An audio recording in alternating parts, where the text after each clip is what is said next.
ናፍቆቱ ያይላል በርትቶ እግር ስር ቆይቼ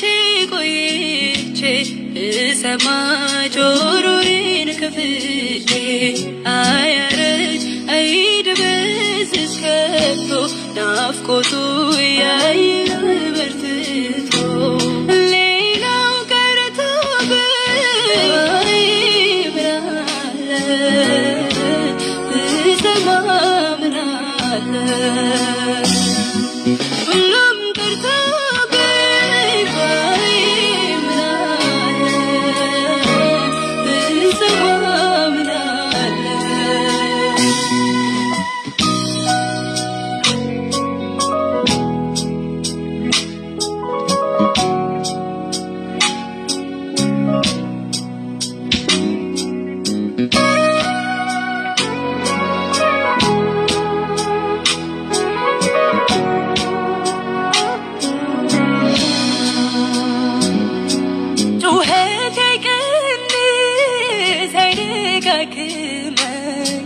ድምፅን ሳልሰማ እንቅልፍ አይወስደኝ በብልጭልጭ ጊዜ አላጠፋ እንቁዬ ነህ ለዘላለም በብልጭልጭ ጊዜ አላጠፋ እንቁዬ ነህ ለዘላለም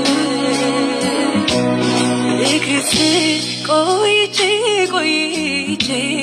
ብሰማ ጆሮዬን ከፍቼ አያረጅ አይደበዝዝ ከቶ ናፍቆቱ ያይላል በርትቶ።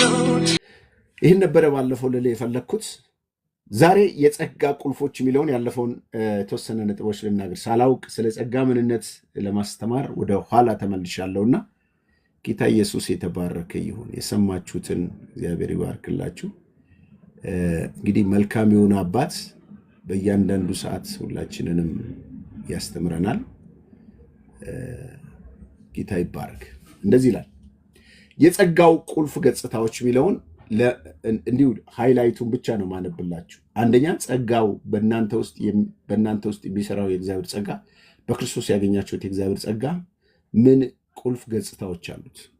ማለት ገጽታ ሲባል እኮ ለምሳሌ የአንድ ሰው ማንነቱ ማለት ነው የሚገለጥበት፣ ጸጋው በህይወቱ ሲኖር የሚታይበት። ለምሳሌ ጥሩ ምግብ ሲበላ፣ ጥሩ ነገር ሲያገኝ የሚቀበለው ነገር ማለት ነው። እሱ ላይ የሚታይበት ነገር እንደማለት ነው። የመጀመሪያው የእግዚአብሔር ጸጋ ቁልፍ ገጽታዎች የሚባሉት የማይገባ ሞገስ ማለት ነው። ጸጋው ማይገባ ሞገስን በእናንተ ህይወት ውስጥ ይዞ ይመጣል። ሼር አርጉት፣ ኮፒ ሊንክ አርጉት፣ ስክሪኑን ታብ አርጉት እንዳይቋረጥብን። ያው እንግዲህ እንደዚህ አይነት ትምህርት ስናስተምር ሰልፍ እንዳለ ታውቃላችሁና በደንብ የወቅቱን ሁኔታ ተጠቅማችሁ ሁላችሁም ይሄን ነገር ብታደርጉ ጥሩ ነው፣ ትምህርቱ እንድቀጥል። ስለዚህ ባለፈው ጊዜ ይሄ ጸጋ የማይገባ ሞገስ ማለት ምንድን ነው? ጸጋ ብዙ ጊዜ የማይገባ ሞገስ ነው። ያልተሰራ ደግነት። ማይገባ ሞገስ ማለት እግዚአብሔር ለኛ ካለ ስራ የሰጠን ደግነት ማለት ነው። አንድ ሰው በቃ ደስ አልሽኝ ብሎ የሆነ ነገር ቢያደርግላችሁ አስቡት። ከምንም ነገር ያልሆነ ነገር ማንነታችሁን አያውቅም፣ ምንነታችሁን አያውቅም። በቃ እኔ አሁን ለምሳሌ በቅርብ ጊዜ የገጠመኝ ልንገራችሁ። እዚህ ቲክቶክ ዝም ብዬ ሰብኬ ነው የምወጣው። የምትከታተለኝ ልጅ ካናዳ ነች ያለችውና ታች ሆና ነው ብዙ ጊዜ የምትከታተለኝ። እንዲሁ ድካምህን አየውና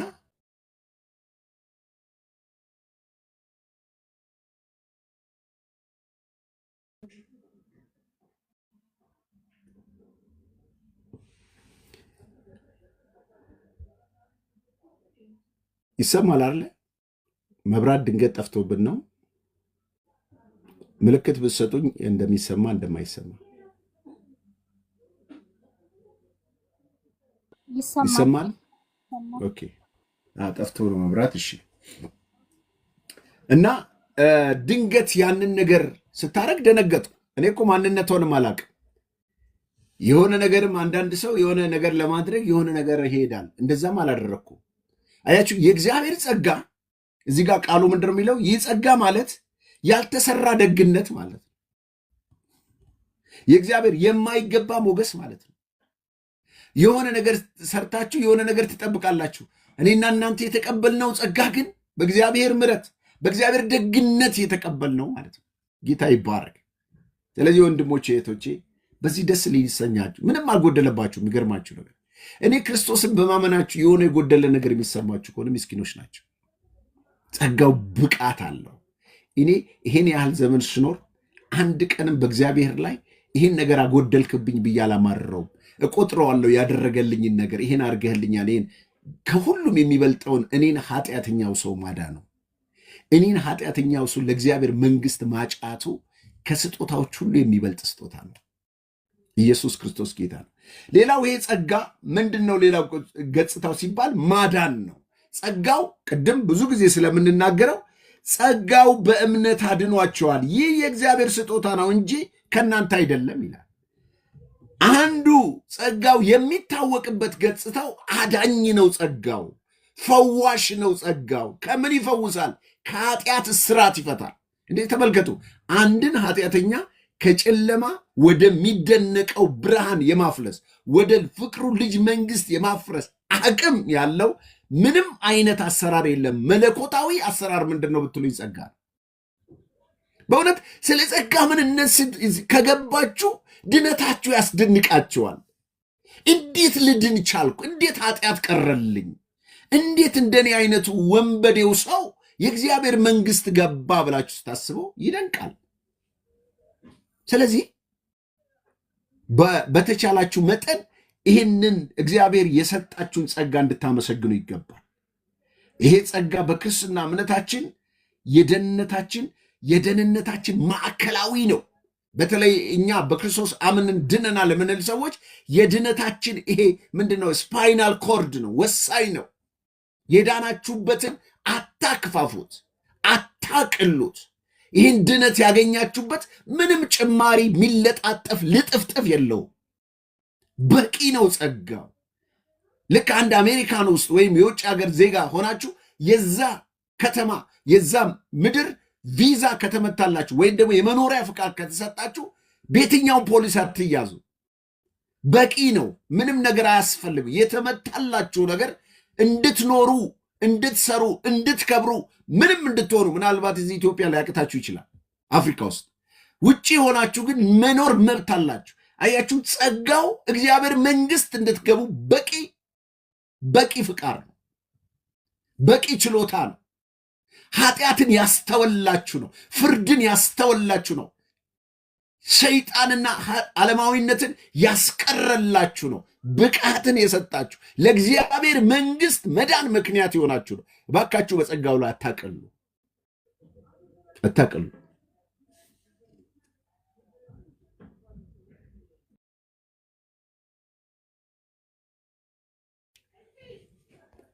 እና ሌላው እንደገና ምንድን ነው ይሄ ጸጋ ምንድን ነው ገጽታው ስንል ይቅርታ ነው።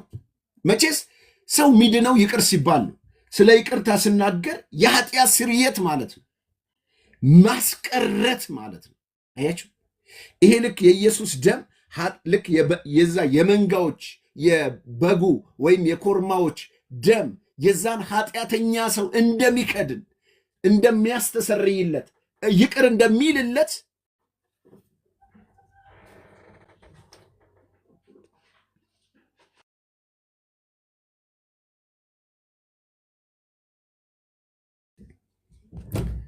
እንደሚያስቀርለት ልክ እንደሚከድንለት የእግዚአብሔር ጸጋ በእናንተ ሕይወት ላይ እግዚአብሔር አብ ከሰማይ ሆኖ ሲመለከት እኔና እናንተን ሊያስፈርር ሊያስቆጣ የሚችለውን ነገር ያ የእግዚአብሔር ጸጋ ይቅርታን አሰኘለን።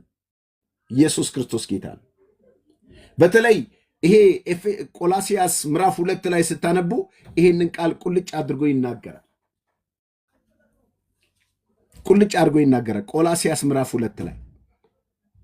ቆላሲያስ ምዕራፍ 2 ላይ ቁጥር 13 እንደዚህ ይላል። የምታውቁት ቃል ነው።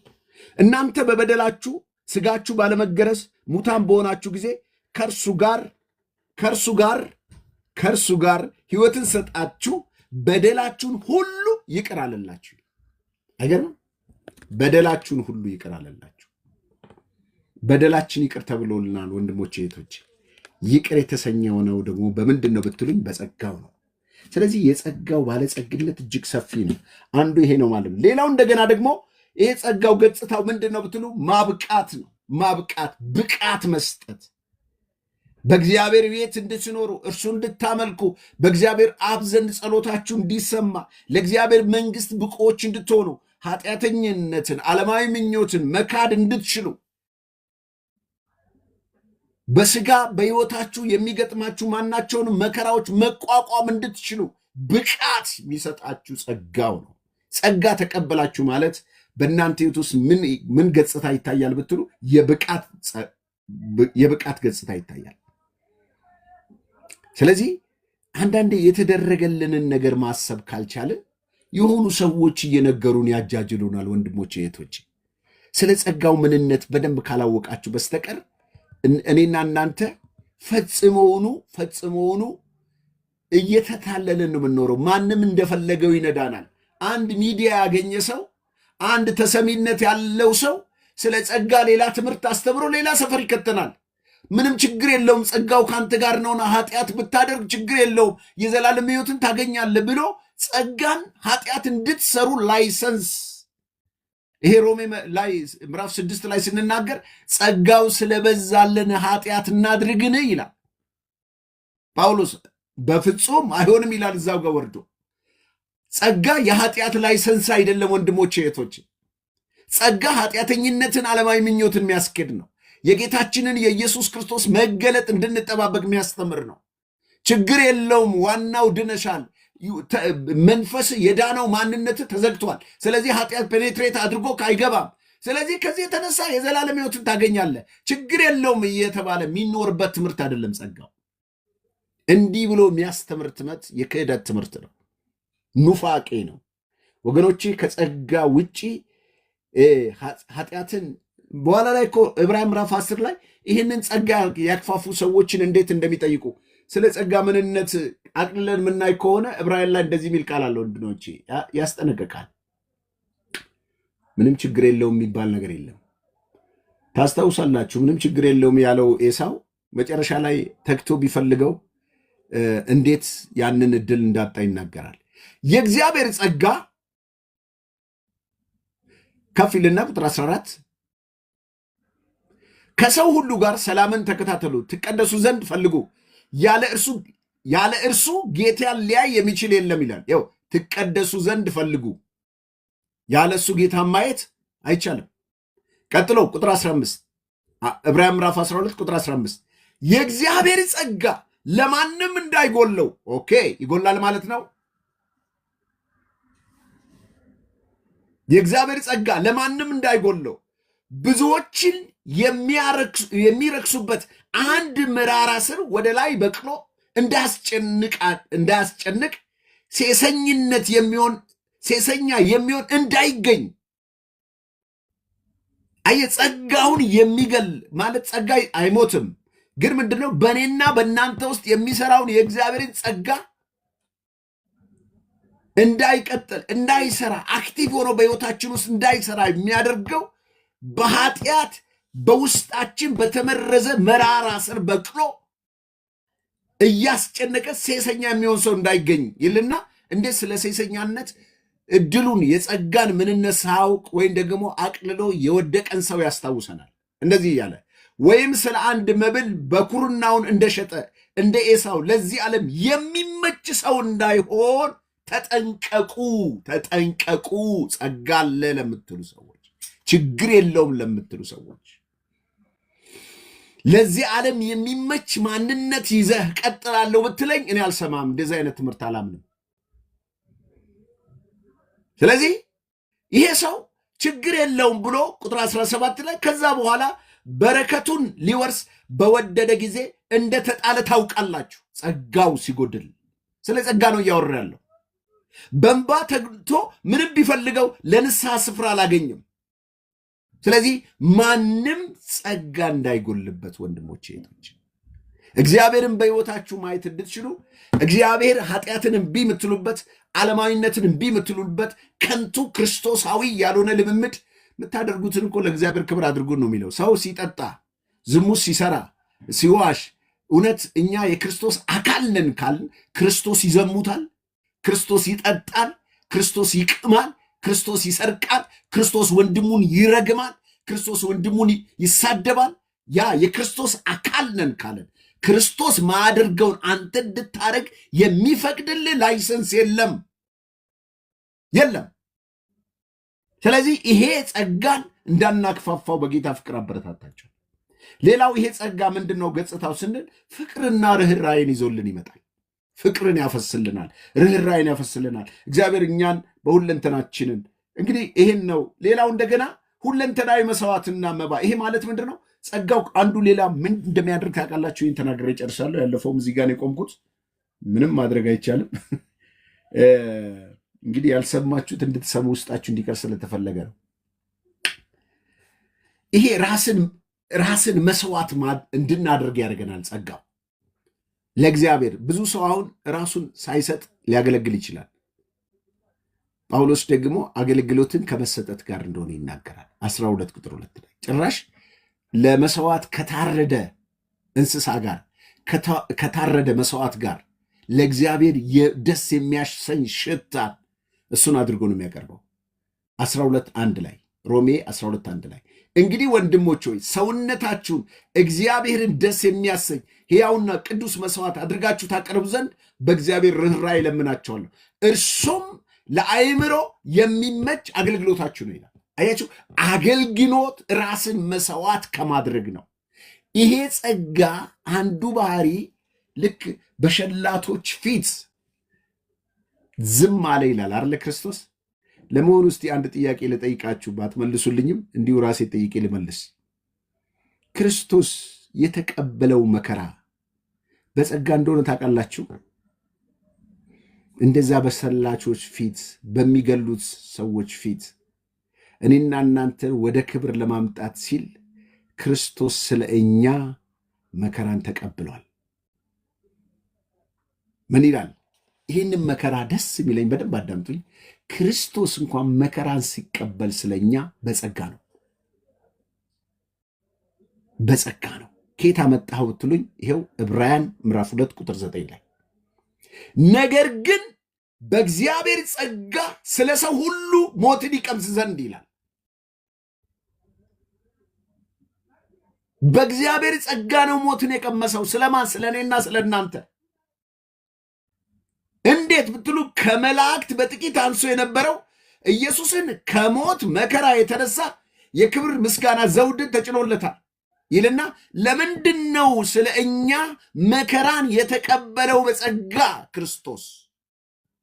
አያችሁ፣ እንዳትዋሹ። ያለ ጸጋ መከራን መቀበል አትችሉም። ሩሩ፣ ደግ፣ የዋ መሆናችሁ ወይም የገጠማችሁን ችግር ማሸነፍ አትችሉም። ክርስቶስ ስለ እኛ በእግዚአብሔር ጸጋ ሞትን የቀመሰበት ዓላማው ምንድን ነው ብትሉ ብዙ ልጆችን ወደ ክብር ሊያመጣ የመዳን ራስ በመከራ ይፈጽመው ዘንድ ነው ይላል። አያችሁ፣ የመዳን ራስ የሆነውን ኢየሱስን ስለ እኔና ስለ እናንተ በጸጋ መከራን ተቀብሎ እኔና እናንተን ወደ መዳን ክብር ውስጥ አምጥቶናል። ስሙ ይባረክ። ወንድሞቼ እህቶቼ፣ የተደረገላችሁን በጸጋ የተደረገላችሁን ነገር ማወቅ ካልቻላችሁ ምስኪኖች ናቸው። በንፋስ ወዲያ ወዲህ እንደሚል ይላል። እንግዲህ ልጅነትን ልንተወው ይገባል። ክርስቶስ እዚሁ ምዕራፍ 5 ላይ እኮ ሲናገር እሱ እንኳን ከባህሪው እንደኛ የእኛን አይነት ሥጋ ለብሶ መከራን ሲቀበል በዛ ወራት ውስጥ ብርቱ ጸሎትን ጸልየዋል። እንደኛ ጌታ ሆይ ፍቃዴ ብትሆን ይቺ ጽዋ ከእኔ ትለፍ። መከራው ከባድ ነው ወንድሞች እህቶች፣ ከእኔ ትለፍ እባክህ ከእኔ ትለፍ አለ። በኋላ ግን የመጣበት ሚሽን እግዚአብሔር አምላክ እሱን ወደዚህ የላከበትን ሚሽን ትዝ ሲለው አይ ጌታ ሆይ አይ የኔ ፍቃድ አይሆን ያንተ ፍቃድ ይሁን አባት ሆይ ይላል። ዕብራውያን ጸሐፊ ምዕራፍ 5 ቁጥር 7 ላይ ስለዚህ ጉዳይ ሲናገር በጣም ደስ የሚል እስከ 7 እና 8 ሲናገር ክርስቶስ የተቀበለው በጸጋ ነው፣ መከራውን የተቀበለው በጸጋ ነው የሚያሰኝ እውነት ነው የምታዩት። እርሱ በሥጋው ወራት ከሞት ሊያድን ወደሚችል ከብርቱ ጩኸት ከእንባ ጋር ጸሎትን ምልጃን አቀረበ ይላል። አይገርምም? በስጋ ወራት ከሞት ሊያድነው ወደሚችል አድነኝ ኤሎሂ ኤሎሂ ለማ ሰበክታኒ፣ አምላኬ አምላኬ ስለምን ተውከኝ፣ አባት ሆይ ፍቃድህ ቢሆን ይህ ጽዋ ከኔ ይራቅ።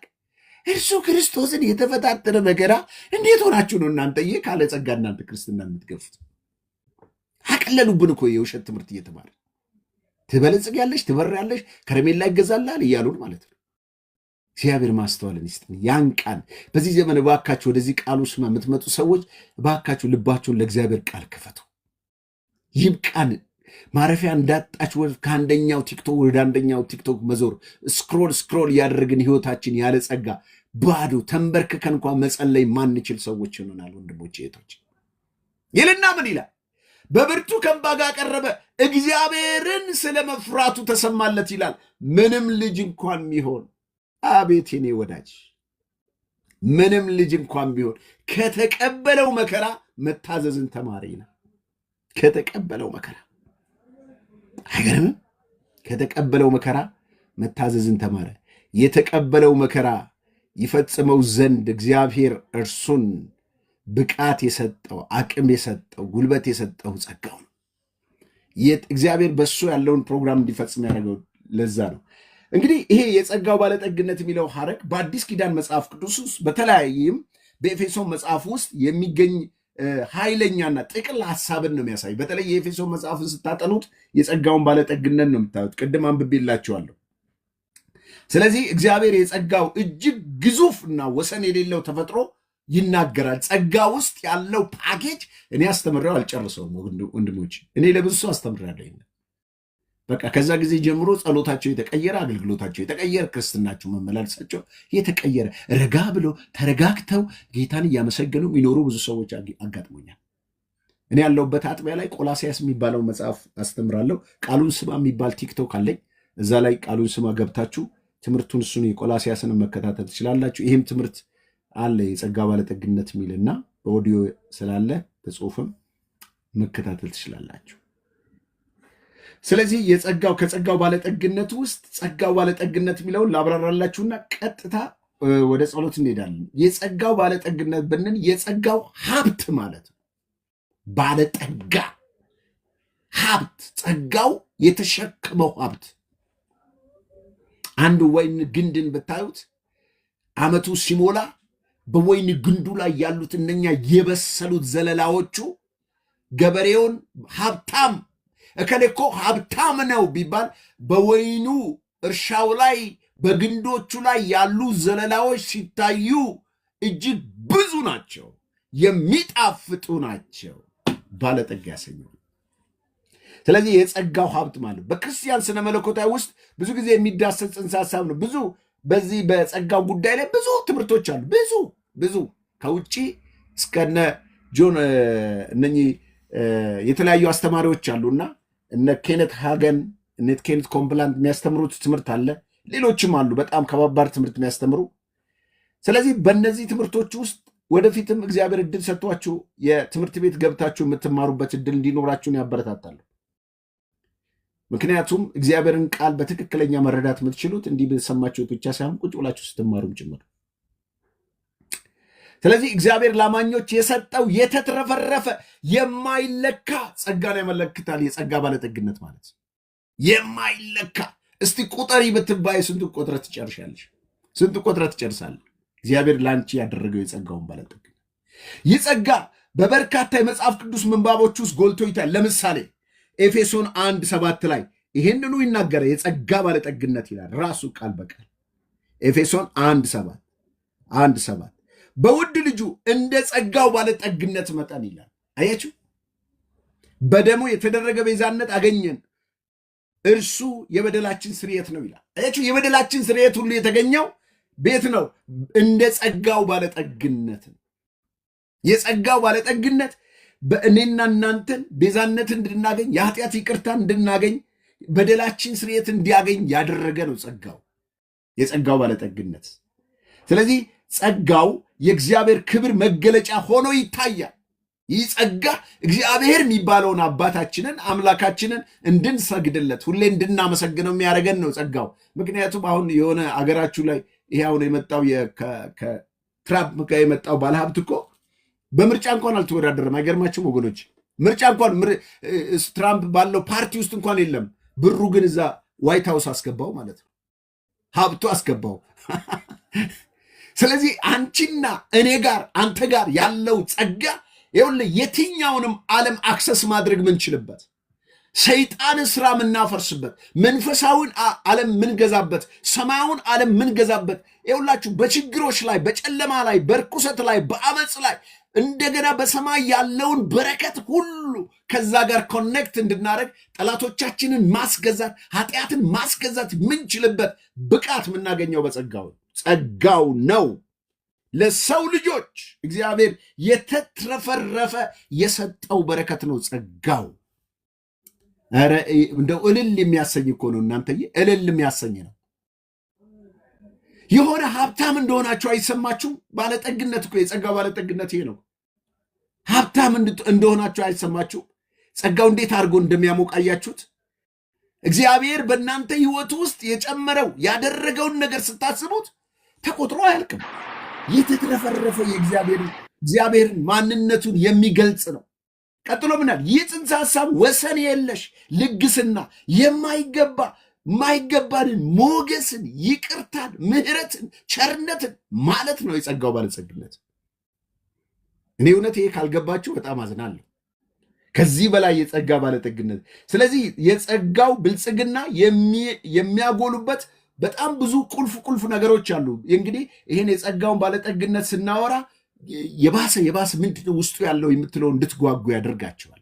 ይህ የጸጋው ባለጠግነት ይዞላችሁ የሚመጣው የመጀመሪያው እናንተ ጋር ባለጠጋ የሚያደርጋችሁ አግሉቶ የሚያሳያችሁ አንደኛ ብላችሁ የምትይዙልኝ ወሰን የሌለው ይቅርታ እናንተ ህይወት ውስጥ ወሰን የሌለው ወሰን ወንድሜ የሚበደለኝ ስንት ጊዜ ይቅር ልበለው? 7 ጊዜ 7 ምን ማለት ነው? እረፍት የለውም ማለት ነው። ገደብ የለውም። 7 የሚሉ ቁጥር ፍጹምነትን ነው የሚያሳየው።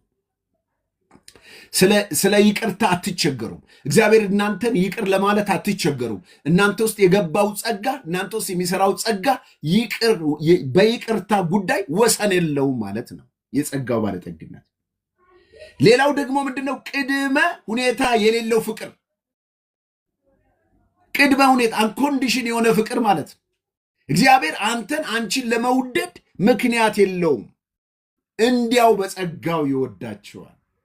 እንዲያው በጸጋው እግዚአብሔር ሕይወትን ሰጥቷቸዋል። ቅድሚያ። ሌላው ይሄ የብልጽግናው በጣም ራሱ ሌላው የዘላለም ሕይወትን ያሳያል። የዘላለም ሕይወት የዚህን የጸጋ ብልጽግና የሚያጎላ የባሰ እንደው ጸጋው እንድታደንቁ የሚያደርገው በዚህ በጸጋ ውስጥ ክፍት ስታደርጉ የዘላለም ሕይወት ውስጡ አለው። የዘላለም ሕይወት አለው ወንድሞች እህቶች። ያም ብቻ አይደለም፣ መንፈሳዊ በረከቶች አሉት። እነዚህ መንፈሳዊ በረከቶች ደግሞ ብዙዎቻችሁ የምታውቁት ናቸው። የመንፈስ ፍሬ የሚባሉ ናቸው። ይኸውልህ ጸጋውን ከፈት ስታደርገው ውስጡ እነኚህ ነገሮች ይገኛሉ። ምን መሰላችሁ? እሱም የመንፈስ ፍሬ ግን ፍቅር እናንተ ውስጥ አለ፣ ደስታ እናንተ ውስጥ አለ፣ ሰላም፣ ትዕግስት፣ ቸርነት፣ በጎነት፣ የዋህነት፣ ራስን መግዛት፣ እነዚህን የመሰሉ የእግዚአብሔር በረከቶች ፓክት ተደርጋችኋል። ውስጣችሁ ተሞልቷል ማለት ነው። ስለዚህ ይሄንን ነው ወንድሞች የሚያሳየው። እንግዲህ መንፈሳዊ በረከቶች ብቻ አይደለም፣ ለበጎ ስራ የሚያበረታታችሁ አቅም በየቀኑ ይመነጫል በእናንተ ውስጥ። የመጸለይ አቅም፣ የማገልገል አቅም፣ ጌታን የመከተል አቅም፣ ለጌታ መጨከን አቅም በየቀኑ እየጨመረ ይመጣል። ኢየሱስ ጌታ። የመጨረሻው በየትኛውም ምድር ላይ ስትኖሩ በደንብ ስሙኝ። እዚህ ጋር ተጽዕኖ ፈጣሪ ክርስቲያኖች ትሆናላችሁ። ይህን ተናግሬ ይጨርሳል። ተጽዕኖ ፈጣሪ ከየት መጣ ብትሉኝ፣ ይሄው ቃሉ ሐዋርያ ሥራ ላይ ትሄዱልኛላችሁ። ተጽዕኖ ፈጣሪ ዝም ብለንማ አንኖርም ከዚህ በኋላ። ይሄ ሞገስ ይገልጠናል። አሜን። ኢየሱስ ክርስቶስ ጌታ ነው።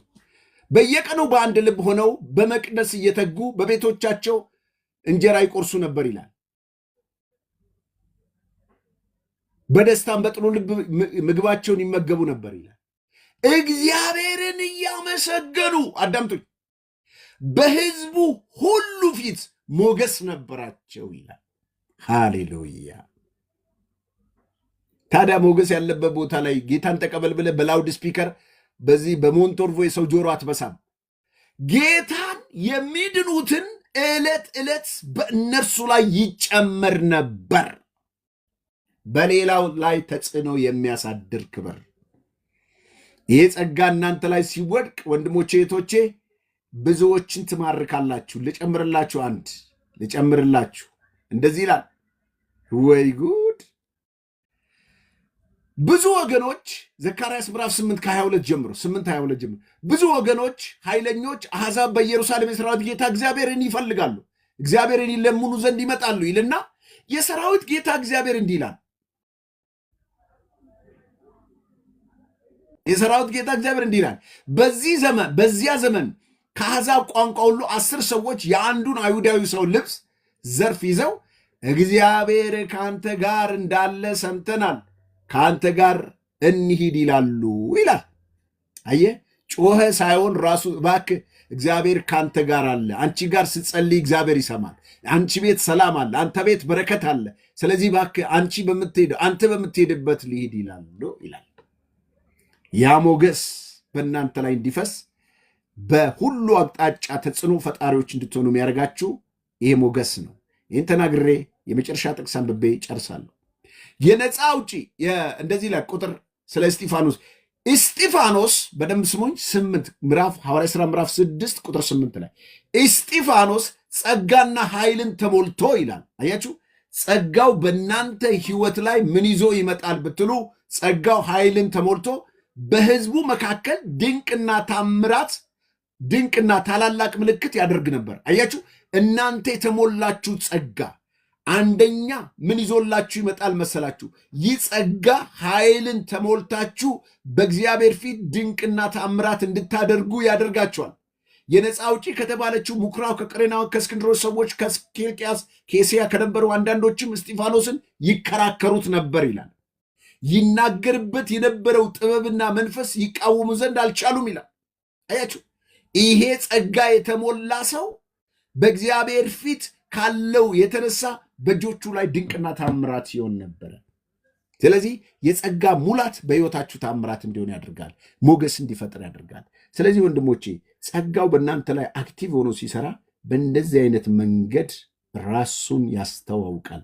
የጸጋው ለእያንዳንዳችሁ የጸጋው ብልጽግና በእያንዳንዳችሁ ሕይወት ላይ እነኝን የመሰሉ በረከቶች እንዲገለጡ ያደርጋል። ጌታ ኢየሱስ የተባረከ። ዛሬ መቼስ በጣም ሰፊ ሰዓት ነው ያስተማርኳችሁ። የሚቀጥለው ደግሞ ይቀጥላል። ክፍል 3 የሚቀጥለው አርብ ነው ማስተምረው። ለሰዎች ሼር አድርጉ። የሰማችሁትንም ለሌሎች አሰሙ። ስለ ጸጋው ምንነት ተምራችኋል። እግዚአብሔር ይህን ዕድል ስለሰጣችሁ ስሙ የተባረከ ይሁን።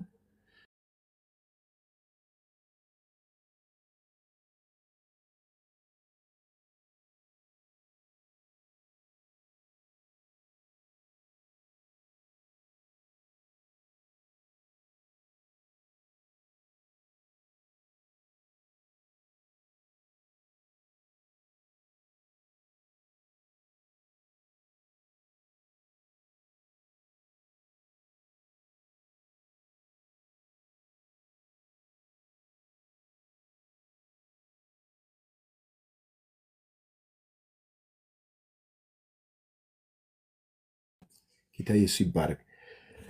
ኦኬ፣ ሰላም ናችሁ? በተረፈ እንግዲህ እስካሁን ሳወራ የነበረውን ነገር ስለ ጸጋው ምንነት፣ አንደኛ የጸጋው ገጽታዎች 2 አይነት መልክ አለው ብዬ ነበረ። አንደኛው ገጽታ ያለ ዋጋ የተሰጠን ሞገስና ምሕረት ማለት ነው ብያለሁ።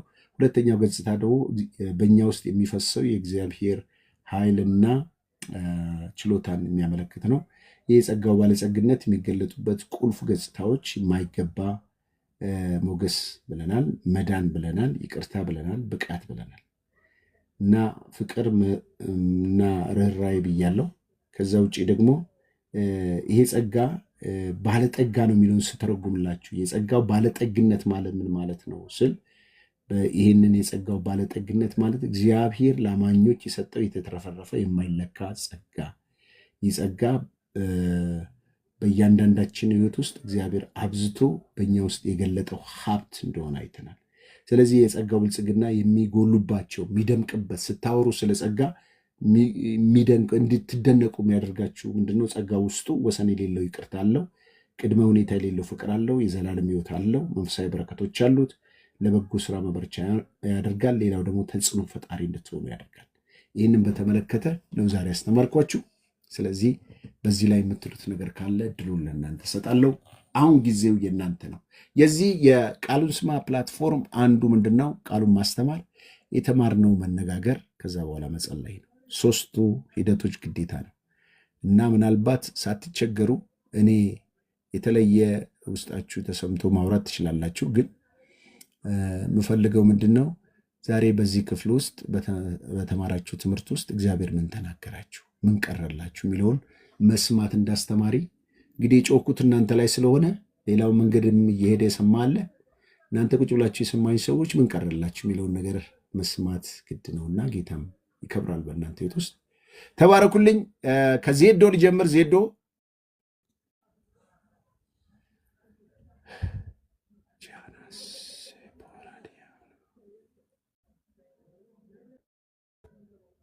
እሺ፣ የለም። ዜዶ አለ? የለም። ሻሎም ሻሎም ከሌለች ዲቦራ ዘግታችሁ ትሄዳችሁ ነው ወይስ እንዴት ነው ነገሩ? ያላችሁ ሰዎች ፓስተር ወይ ጸጋና ሰላም ይብዛላችሁ። አሜን አሜን አሜን አሜን። እውነት ነው። ጸጋ ያልተገባን ሞገስ ነው፣ ያልሰራንበት የተሰጠን ስጦታ ነውና ሲጀመር ጸጋ ጥቅስ አይደለም። ዋው! ጸጋ ጥቅስ አይደለም። ጠቅሰ ነው የምናልፈው ወይም አውርተ ነው የምናልፈው አመለካከትም አይደለም።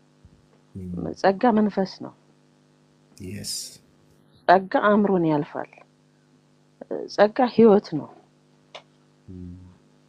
ስለዚህ የኑሮ ስርዓታችን የሚቀይር ነው ጸጋ እንጂ ጠቅሰ ነው ወይም አውርተ ነው ወይ ተርከ ነው ወይ ሰብከ ነው የምናልፈው ነገር አይደለም። ጸጋ መንፈስ ነው፣ ህይወት ነው፣ የኑሮ ስርዓታችን የሚቀይር ነው ጸጋ እንጂ አውርተ ነው የምንሄደው ነገር አይደለም። የእግዚአብሔር ጸጋ አንተ እንዳልከው ያልተገባ ሞገስ ነው፣ በምንም አይወሰንም። ያቅተዋል፣ ይሄን አይችልም፣ ይሄ የምንለው አይደለም። ሁሉን የሚችል ነው፣ ሁሉን የሚሰራ ነው፣ ሁሉን የሚያደርግ ነው። ሲጀመር ኢየሱስ ካልገባን ጸጋ ሊገባን አይችልም። ኢየሱስን ካልተረዳ ነው፣ ኢየሱስን ካላወቅ ነው ጸጋ ራሱ ሊገባን አይችልም። ጸጋን ስናስብ በውስጣችን ሊመጣ የሚገባው ኢየሱስ ክርስቶስ በመስቀል የሰራልን ስራና መዳናችን ነው። ለምሳሌ ፓስተር ጸጋና የጸጋ ስጦታ ተደበላልቆብናል። እውነት ነው። ጸጋና የጸጋ ስጦታ ይለያያል። ጸጋ ያልከፈልንበት፣ ያልተገባን፣ ያልተሸለምነው የእግዚአብሔር ሞገስ ነው። ላልተገባው ሰው የተሰጠ የእግዚአብሔር ነፃ ስጦታ ነው ጸጋ። ስጦታ ደግሞ የምናየው ነገር ነው። መጀመሪያ ሰጪው ነው ሊታይ የሚገባው፣ ከዛ በኋላ ነው ስጦታው የሚቀጥለው። ማቴዎስ ላይ መጨረሻው ምዕራፍ ላይ እንደሚላል በስሜ አጥምቋቸውና ደቀ መዝሙር አድርጓቸው ብሎ የሚከተለን ነገር አለ፣ የሚከተሏቸው ነገሮች አሉ ነው የሚለው እንጂ እነሱን ከፊት አሁን ተምታቶብን ነው። ከፊት የምናስቀድመው ስጦታውን ተአምራቱን ነው፣ እሱን ከኋላ አድርገነዋል። ጸጋ ፐርሰን ነው፣ ኢየሱስ ነው እኮ ሌላ ነገር አይደለም። ጸጋ የጸጋ ህይወት የሚገባን በቃ ኢየሱስ ካልገባን በህይወታችን ኢየሱስ ካልገባን እኛ ካልተረዳ ነው ኢየሱስን ካልተረዳ ነው ጸጋ መረዳት አንችልም። ጸጋም ካልገባን ኢየሱስን ማወቅ አንችልም። የአንድ ሳንቲም ሁለት ገጽታ ናቸው። ምንም ሊቀያየር አይችልም። ጸጋ ኢየሱስ ራሱ ስለሆነ ለዛ ነው ጳውሎስም ጸጋዬ ይበቃሃል ያለው። አሁን ደግሞ ምንም መጥቷል መሰላችሁ? ጸጋ ስንፍና አድርገውታል። በጣም ጸጋ ለኃጢአት ፈቃድ አይሰጥም። ለኃጢአት ፈቃድ አይሰጥም። ጸጋ ለሰነፎች የሚሰጥ ማረጋገጫ አይደለም። ጸጋ ነፃ እንጂ ርካሽ አይደለም። ጸጋ ደሞዝ ወይም የስራችን ዋጋ አይደለም።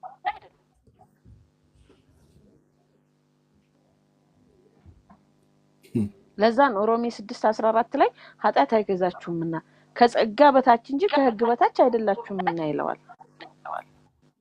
ከሕግ በታች ያሉት ኃጢአት ይገዛቸዋል። ከጸጋ በታች ያለን እኛ ደግሞ ጸጋ ይገዛናል እንጂ ጽድቅ ይገዛናል እንጂ ቅድስና ይገዛናል እንጂ ኃጢአት ሊገዛን አይችልም። ጸጋ ያዳንን ብቻ አይደለም የሚገዛንም ነው። የኃጢአት ገዥነቱ ኃጢአት በእኛ ላይ ገዥነቱ ተሰብሯል፣ በጸጋው ተሰብሯል። ለዛ ነው በጸጋ ድናችኋል። ቅድም እያልከው ነበር ጸጋ ቢገባን የምንኖረው ኑሮ የቀለለ ነው የሚሆነው፣ የከበደ አይሆንም። ክብድ ያለ ነገር አይኖርም። ለምን? ጸጋ ሁሉን ያካተተ ጥቅል ነው፣ ፉል ፓኬጅ ነው። ስለዚህ የጸጋው ባለጠግነት እኛ ላይ ሲገለጥ ምን መሆን እንሄዳለን? ክርስቶስን ወደ መምሰል ነው የምንሄደው።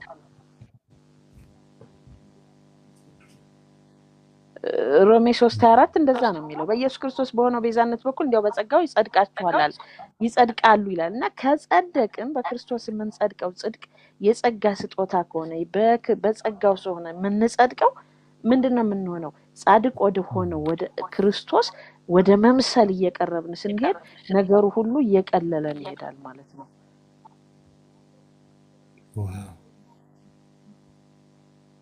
ምክንያቱም ተገልጧል ነው የሚለው። ቅድምም ስታነበው ነበር ይሄን ቃልና የተገለጠው የጸጋ ህይወት ቲቶ 2:11 ጀምረ ስታነበው ነበር፣ ቅድም ስሰማ ነበርና ያ ነገር ምንድነው? የተገለጠ ጸጋ ነው፣ ህይወት ነው፣ መንፈስ ነው፣ ፍቅር ነው፣ ኢየሱስ ነው፣ የምንኖርበት ኑሯችን ነው እንጂ ይሄ ለኃጢአት ፈቃድ የሚሰጥ አይደለም። አሁን ላይ ጸጋ ተብሎ ወደ ኃጢአት የሚገቡ ብዙዎች አሉ። ምን ነው ስትላቸው ጸጋ ያድነናል። ኖ እንደዛ አይደለም። ኦሬዲ ድነዋል በጸጋ ያዳነ ደግሞ የሚገርም ልብስ ለብሰህ ጭቃ ውስጥ አትገባም። ተጠንቅቃ ነው የምታልፈው። ጭቃውን ላለመንካት ተጠንቅቃ ነው የምታልፈው። ምክንያቱም እንዳትቆሽሽ ማለት ነው። ጸጋ ደግሞ ልክ እንደዛ ነው የሚያደርገው። እንዳትቆሽሽ ያደርጋል። አትወድቅም እያልኩ አይደለም። በአጋጣሚ በሆነ ጉዳይ ልትወድቅ ትችላለህ። ከዛ ያወጣል ጸጋ። ግን ሆን ብለን አስበን ጸጋ ያድነናል ብለን የምንገባበት ነገር አይደለም። ከህግ በታች ስንሆን ነው በኃጢአት አሮንቃ ውስጥ የምንገባው።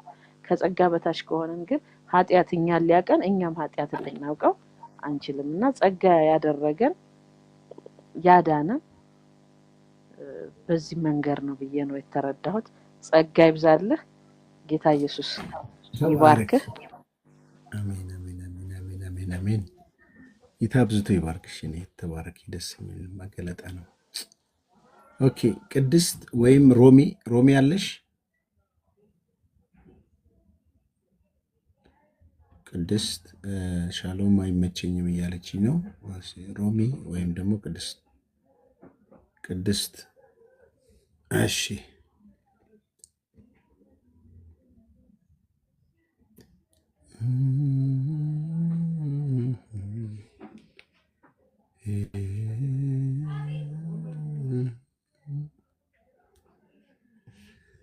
መልካም እንግዲህ የምትሉት ነገር ከሌለ ዛሬው ፕሮግራማችን ይህን ይመስላል። በተመሳሳይ ሳምንትም እንደዚሁ እንገናኛለን እግዚአብሔር በረዳን መጠን። የዛሬ ሳምንት የክፍል 3ን ክፍል 1ና 2 ነው ዛሬ እንድትሰሙት ሀሳቡን ሳነሳ የነበረውና ይህንን ጸጋ እንድታመሰግኑ እግዚአብሔር ስለሰጣችሁ ስለ ብቃት ስላለው ጸጋ ጌታ እንድታከብሩ እንድታመሰግኑ ይሁን። በነገሮች ሁሉ እግዚአብሔር ይባርካችሁ። እስቲ አጭር ጸሎት ጸልያለሁ። ሰኞ ዕለት ደግሞ እንደዚሁ እንገናኛለን። የጸሎትና የቃል ጊዜ ይኖረናል። ሰዎች ሼር አድርጉ። ተባረኩ።